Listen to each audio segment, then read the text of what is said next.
Hello everyone, Jeff the Greener Bee here.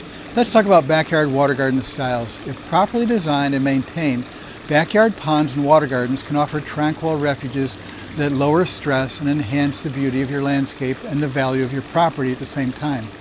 An improperly designed and maintained water feature will create so much work that you may want to fill it in with soil. A properly designed and maintained water feature has clear water, looks and sounds good, and fits in its surroundings. It has stable edges and walls to make it safe. There's a healthy environment for the fish and other creatures. Proper design makes it affordable to build and maintain. A backyard water garden pond doesn't have to be a specific shape or have a minimum size and depth or specific filters, and it may or may not have fish, plants, and other creatures. All of these specific details depend on the pond style. There are 4 common pond styles for backyard and front yard water features. Deciding which pond styles you want will help answer all of the other design and maintenance questions. I will cover the 4 most common backyard pond styles. There are other pond styles not typically used in backyards, such as fish farm ponds, retention ponds, and farm livestock ponds. A recirculating water feature is a pond filled with rocks or has a cover placed over the pond reservoir area, so just the moving water is visible while the pond reservoir remains hidden. The pump can be turned off to save money and to let the feature dry off to kill algae. There are no live animals, so harsher chemicals can be used to clean it. The smallest pond with visible pond water is called a starter pond, and it's usually made from a hard plastic shell. It is best suited for above ground applications, but with special care can be installed in the ground. The shell may pop out of the ground with high groundwater or with frost action. They're also known as raccoon feeders since they're shallow and raccoons often eat all the fish. Heavy stones on the pond ledges can bend the plastic and let the water out. They're difficult to clean because the pump is often sitting on the bottom of the pond and all the leaves and debris get sucked to the bottom where the pump is. Most starter ponds have a fountain. If it tips over, the water may shoot out of the pond until the pump runs dry. If the pump is on the bottom, the pond may drain. The fish and plants can be killed.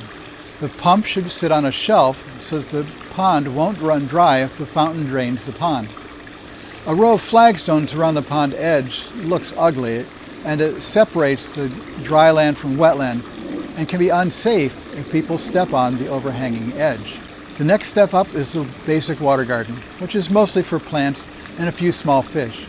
A pond this size is nearly impossible to keep clean without a pump moving water through the filters.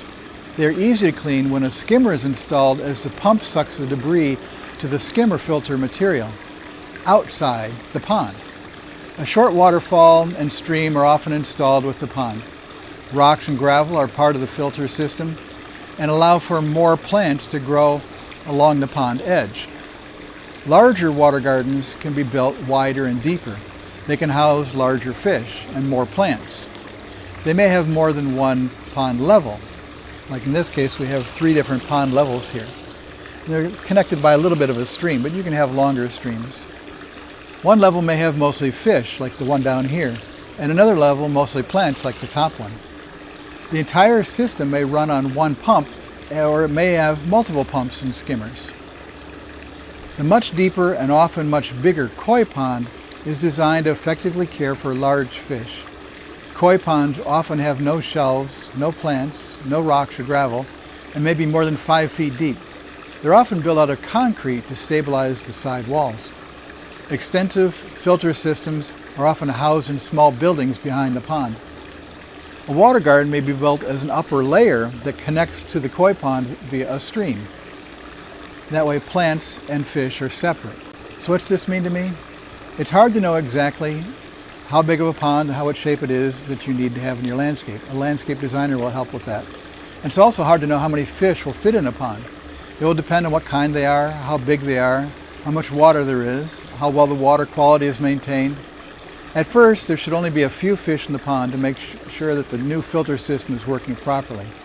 Ultimately, the fewer fish there are in the pond, the healthier they will be. So if you're looking for pond materials, look at blue thumb distributing in Michigan as a great source for all of the different water features we've talked about.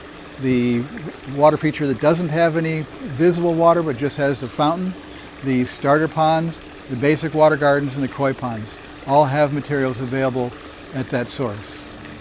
And this is Jeff with the Green Review. Thanks for watching.